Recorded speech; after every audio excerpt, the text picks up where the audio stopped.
Hi all, welcome to my channel. இன்றைக்கி நம்ம என்ன வீடியோ பார்க்க போகிறோம் அப்படின்னா, திருவண்ணாமலை கோவில் போகலாம் அப்படின்னு சொல்லிட்டு ரொம்ப நாள் பிளான் இருந்துச்சு. ஸோ ஃபைனலாக பிளான் பண்ணி கிளம்பிட்டோம். கிளாம்பாக்கம் போய் போகலாம் அப்படின்னு சொல்லிட்டு தான் ஐடியா இருந்தது. அண்ட் பார்க்கிங்கில் போயிட்டு வெஹிக்கிள் பார்க் பண்ணிவிட்டு பஸ் ஸ்டாண்டுக்கு போயாச்சு. 10:30 போல் நாங்கள் பஸ் ஏறணும். ஒரு 2:45 போல் அங்கே ரீச் ஆகும் அப்படின்னு சொல்லியிருந்தாங்க. கிளாம்பாக்கத்திலேருந்து திருவண்ணாமலைக்கு 1 மணி 2 மணிக்கு வரைக்கும் பஸ் இருக்குது. நீங்கள் யாராவது போகிற மாதிரி இருந்தால் செக் பண்ணிக்கோங்க. நாங்கள் ஃப்ரைடே மாதிரி போயிருந்தோம். பார்த்தா எந்த க்ரௌடும் இருக்காது, ஃபெஸ்டிவல் எதுவுமே இல்லைன்னு சொல்லி தான் நாங்கள் பிளான் பண்ணியிருந்தோம். பட் அதுக்கு அப்படியே ஆப்போசிட்டாக இருந்தது. ஸ்கூலில் கேம்ப்பு அண்ட் நிறைய பேர் நமக்கு முன்னாடியே வெயிட் பண்ணிகிட்டு இருந்தாங்க. 3:30 போல் நாங்கள் வெயிட் பண்ணோம். 5 to 5:30 போல் தான் க்யூ லைட்டாக மூவ் ஆரம்பிச்சிது. அண்ட் உள்ளே அப்படியே போகும். அந்த விடிஞ்சும் விடியாத அந்த டைமில் ரொம்ப அழகாக இருந்தது. நல்லா சிலுசிலுன்னு காற்று, அந்த தெப்பக்குளத்தை ரசிச்சுட்டு சுற்றி கோபுரம், அதுக்கு பின்னாடி சுற்றி மலை, ரொம்ப அழகாக இருந்துச்சு வியூ பார்க்குறதுக்கு. நாங்கள் கொஞ்சம் கொஞ்சமாக க்யூ மூவ் ஆக அப்படியே போயிட்டுருந்தோம். சிங்கிள் லைன் தான் நமக்கு அந்த கேட் இதில் கொடுத்துருந்தாங்க. லெஃப்ட் சைட் பார்த்திங்கன்னா வாஷ்ரூமு, தண்ணி குடிக்கிறதுக்கு தனியான இடம் எல்லாமே பக்காவாக மெயின்டைன் பண்ணியிருக்காங்க. ஒரு 1 hour நம்மளை திருப்பதியில் அடைப்பாங்க பார்த்திங்களா, அந்த மாதிரி வெயிட் பண்ண வச்சுட்டாங்க. ஸோ அங்கேயே வெயிட் பண்ணிகிட்டு இருந்தோம். லெஃப்ட் சைடில் பார்த்திங்கன்னா இந்த கோபுரத்தோட ஒர்க் ரொம்ப அழகாக பண்ணியிருந்தாங்க. சீரியஸாக பார்த்துட்டே இருக்கலாம் போல் இருந்தது, அவ்வளோ அழகாக இருந்துச்சு. உங்களுக்கு வீடியோவில் என்னால் ஃபுல்லாக கவர் பண்ண முடியல. ஸோ நீங்கள் யாராவது போயிருந்தீங்க அப்படின்னா உங்களோட எக்ஸ்பீரியன்ஸ் மறக்காமல் கமெண்ட்ஸில் ஷேர் பண்ணுங்கள். அண்ட் இந்த சைடு இன்னும் கொஞ்சம் உள்ளே போக போக ரொம்ப நீட் அண்ட் க்ளீனாக இருந்தது கோவில் பார்க்கவே.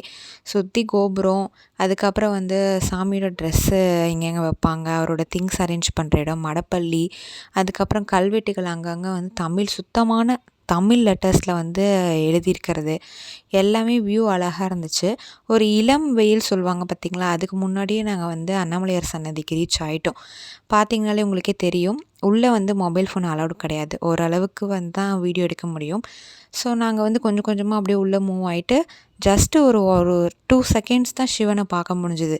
திருப்பதியில் கூட நமக்கு ஓரளவுக்கு நின்றுட்டு வந்துட்டுக்கப்புறம் பெருமாளை பார்த்துட்டு அப்புறம் டக்குன்னு வெளியே வருவோம்.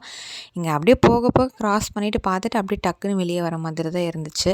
ஸோ ரொம்ப அழகாக இருந்தது கோவில். முடிச்சுட்டு நாங்கள் வெளியே வந்துட்டோம். அதுக்கப்புறம் எல்லோரும் சொல்லுவாங்க, சிவனை பார்க்கணும் அப்படின்னா அவரோட அழைப்பு இருக்கணும் அப்படின்னு சொல்லிட்டு. அன்றைக்கி எங்களுக்கு அவ்வளோ ஸ்ட்ரகிள்ஸையும் தாண்டி அவரோட அழைப்பு இருந்ததுனால தான் எங்களால் போக முடிஞ்சுது. நீங்கள் யாராச்சும் குலதெய்வ கோயிலுக்கோ இல்லை நீங்கள் பிளான் பண்ணுற இஷ்ட தெய்வத்தை பார்க்குறதுக்கு போகும்போது என்னென்ன தடங்கல்ஸ்லாம் நீங்கள் ஃபேஸ் பண்ணியிருக்கீங்க அப்படின்றத கமெண்ட் பாக்ஸில் என் கூட ஷேர் பண்ணிக்கோங்க. கோபுரத்தோட ஃபுல் வியூ பார்த்திங்கன்னா அவ்வளோ அழகாக இருந்துச்சு. திருவண்ணாமலை போனீங்கன்னா மறக்காமல் 1 or 2 days இருந்து நீங்கள் சுற்றி பார்த்துட்டு வாங்க. அண்ட் அங்கே வாஷ்ரூம் அண்டு ரெஃப்ரெஷ் ஆகிறதுக்கு கொஞ்சம் எங்களுக்கு கஷ்டமாக இருந்துச்சு. நீங்கள் ஸ்டே பண்ணி பார்க்குற மாதிரி இருந்தால் ரொம்பவே பெட்டராக இருக்கும் உங்களுக்கு. அண்ட் வெளியே ஃபோட்டோ ஃப்ரேம்ஸு, லிங்கம் எல்லாம் என்னென்ன தேவையோ அதெல்லாம் பார்த்துட்டு இருந்தோம்.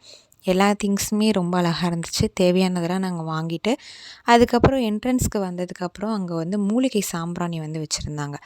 ஸோ 150 rupees 100 grams என்னமோ 150 rupees சொல்லியிருந்தாங்க.